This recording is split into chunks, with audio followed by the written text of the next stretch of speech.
you doing? It's Jeromy from What Camera here at Cine 2014. I got Jeromy from Atomos. Now, you guys have been like the forefront of external recorders, the affordable external recorders, that is. Now, you have a brand new Ninja blade and a Samurai blade and a Shogun and all kinds of crazy stuff. And a little Ninja Star. And I love the GH4 because it's internal 4K. Sell me on this bad boy. Why do I need the Ninja blade or something else to externally record my image? Okay, two things. MPEG. You're still recording MPEG, which is excuse me, but it's a bitch in post-production.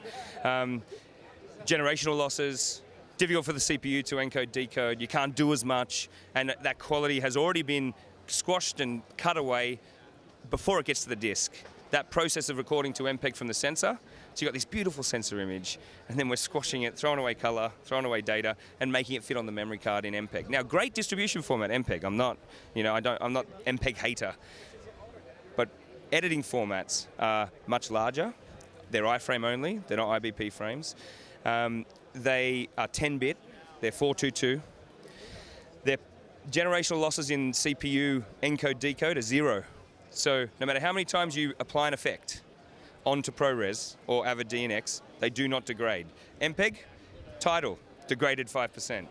Color correction, degraded 5%. The more you do, the more creative you get to finish your video or production for your customer, the worse the quality becomes. So you've got to be very gentle with the MPEG. That's why everyone encodes to ProRes to edit. But the problem is when you've already gone to MPEG and we've thrown away this data to get it onto the small memory card and really low bit rate, what happens then when I go into ProRes, I've already lost that data. I can't recreate it.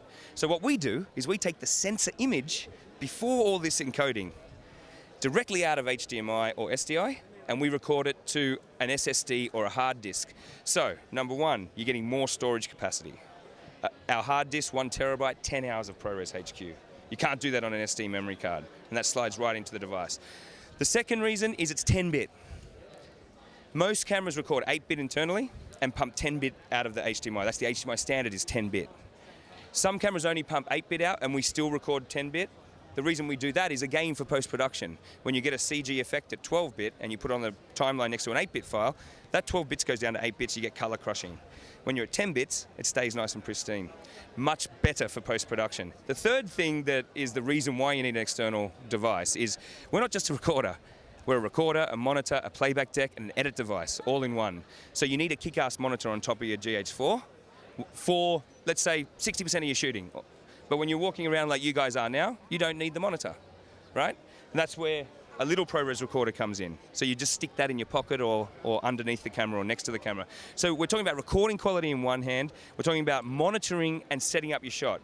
We have waveform monitoring, Luma Parade, RGB Parade, vector scopes. We have focus peaking, zebra, false color, blue only, and we do metadata cut editing. How do we do that? You hit play after you've set up your shot correctly with all the tools we've given you, right? So set up your shot, beautiful monitor, focusing awesome. You're happy with the shot, record. You trigger to our device. We invented timecode and start-stop trigger over HDMI for the C100, for the 5D Mark III, for the FS700, and the list goes on. There's about 45 cameras that we support over HDMI. We also support the SDI cameras, but it's more important in HDMI these days because they're the affordable cameras, right? And they're what people are using as their second and third camera or their first camera. The next thing that's really important is once you've taken your footage, you hit play, and it plays back on your screen or out of HDMI to a big kick-ass monitor with other people around. You can scrub through your footage really, really quickly, just like you're in Final Cut. And then you do a metadata cut edit on the device. You can also check all the functions like waveform, focus peaking in playback. So if you're not quite sure whether you got that shot, you're like, oh, I want that shot, but it's a bit soft, or I'm not sure, then you can turn the tools on like you were in monitoring and check that shot. You do the cut edit, frame by frame, just like you do in Final Cut. We're not trying to do transitions or color correction. We're not doing any of that. We're just doing cut edit to save you that 50% of time, which is to just find the footage you want to use in your final production. So we save that time by doing it on the set, on the day.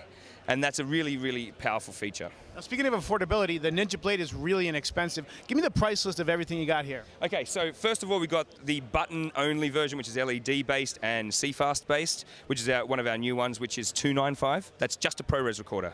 Okay, ProRes only, no screen, but it does play out and play back. Then we've got the Ninja blade at $995, and we've got the Samurai, which is HDMI only. We've got the Samurai blade, which is SDI only. They do exactly the same thing, exactly the same 5-inch monitor. What we advise people is whatever your main camera is, buy that one, the SDI or the HDMI, and then either when you need an SDI and you've got the HDMI version, then we've got a little converter. This little converter sits on the back of your unit and gives you that flexibility. So 90% of your shoots are on your GH4. A client wants an FS 700, which has got SDI, so you want to use an SDI, you just put one of these on, and that's $295. It's a battery-powered converter that sits on the back of the unit. Lasts for 10 hours off one battery, so pretty compelling. Then we've got our Shogun, which is our 4K product, which is a 1920 1080 screen, 325 PPI, the same quality as your iPhone, but in a 7-inch monitor. And it records 4K ProRes, it records 120 FPS HD, and it records 4K RAW as well. It records to hard disks and spinning disks and SSDs.